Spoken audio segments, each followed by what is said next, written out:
হুগলি জেলায় বিজেপির ঘর আজ ভেঙে তছনছ হয়ে গেল। খানাকুল বিধায়ক সুশান্ত ঘোষকে চ্যালেঞ্জ, বিজেপির হারিতে টান। বিজেপি থেকে তৃণমূলে যোগদান করলেন আরামবাগ সাংগঠনিক জেলা বিজেপি যুব মোর্চার সাধারণ সম্পাদক মণিশঙ্কর জানা সহ বেশ কয়েকজন বিজেপি নেতাকর্মী।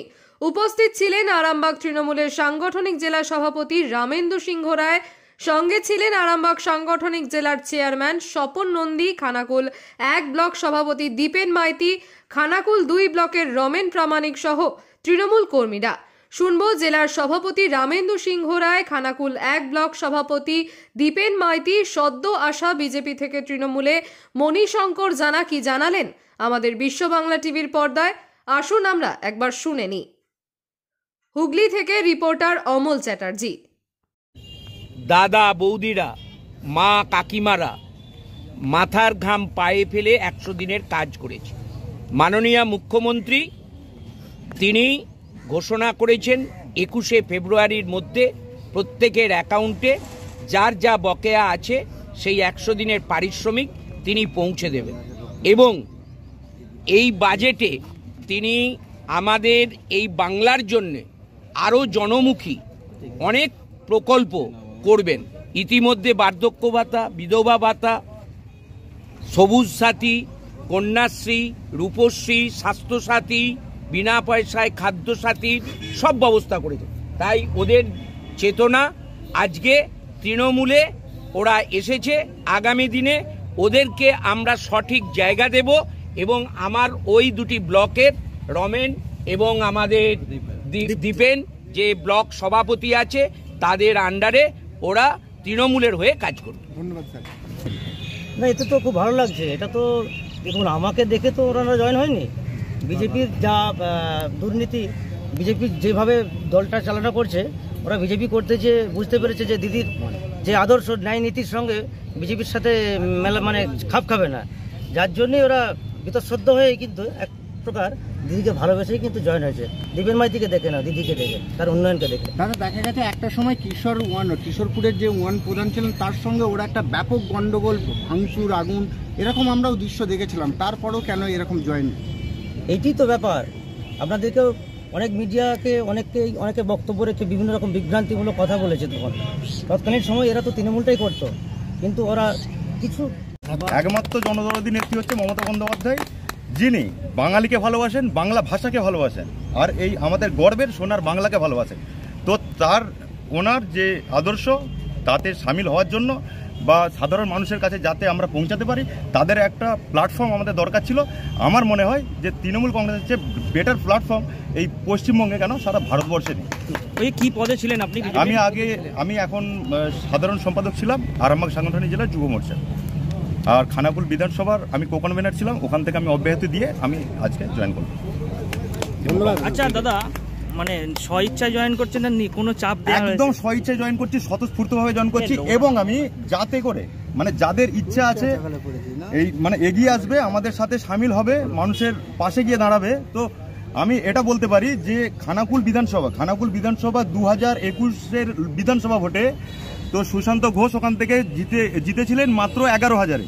তো খানাকুল বিধানসভায় 5টা মণ্ডল আছে, আর আমি এখানে দায়িত্ব নিয়ে বলতে পারি এই 11,000 করে 5টা মণ্ডলে মাইনাস করাবো, আর 5টা মণ্ডলে মাইনাস করাবো। আর এই সামনের লোকসভাতে দেখতে পাবেন যে খানাকুল বিধানসভা থেকে 55,000 ভোটে তৃণমূল কংগ্রেসকে এখান থেকে জেতাবো। দাদা, এই লক্ষ্য নিয়ে এককালীন শোনা গেছে আপনার মুখ থেকে যে তৃণমূল কংগ্রেস মিথ্যেভাবে আপনাকে কেস দিচ্ছে, কি বলবেন এখন?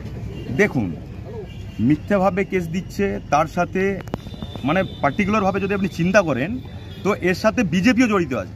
আমি বলছি বিজেপি বলে কেউ নেই এখানে, বিজেপির একটা নেতা নেই।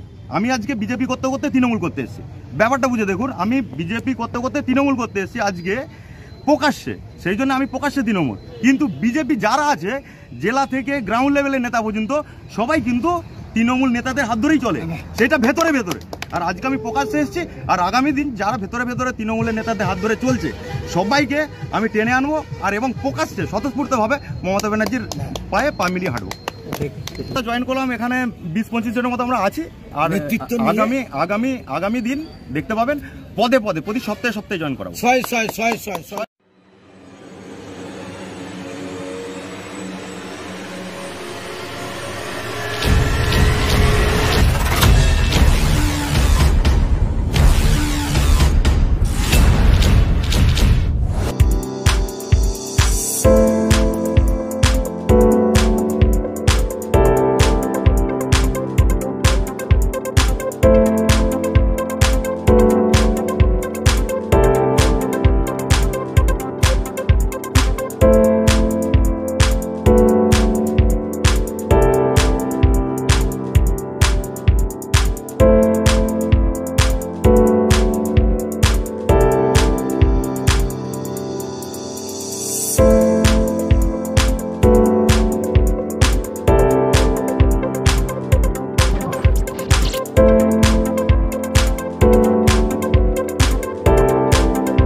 কাশ্মীরি ফার্নিচার মানে উচ্চ মানের wooden furniture, high quality antique ফার্নিচারের বিপুল সম্ভার।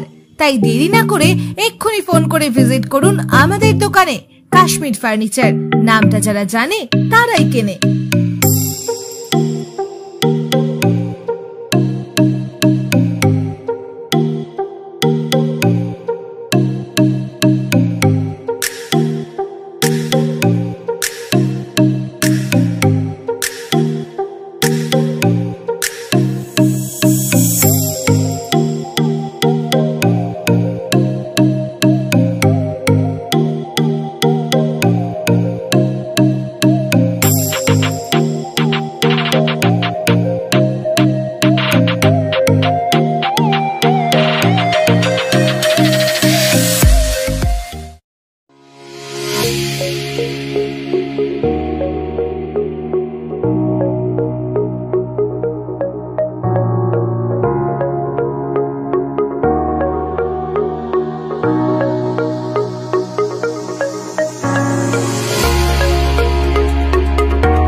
আমাদের ঠিকানা বারাসাত বাদু ইটখোলা 7,128। আমাদের এখানে আসতে গেলে আপনি মধ্যমা চৌমাথায় নেমে যদি বাই রোড আসেন তাহলে মধ্যমা স্টেশন রোড দিয়ে আপনি বাদুতে সোজা চলে আসবেন। ইন্ডিয়ান অয়েল পেট্রোল পাম্পের ঠিক পাশে আমাদের রেস্টুরেন্টটি। আমাদের রেস্টুরেন্টটি সপ্তাহে প্রত্যেক দিনই খোলা, সকাল 12টা থেকে রাত 10টা পর্যন্ত।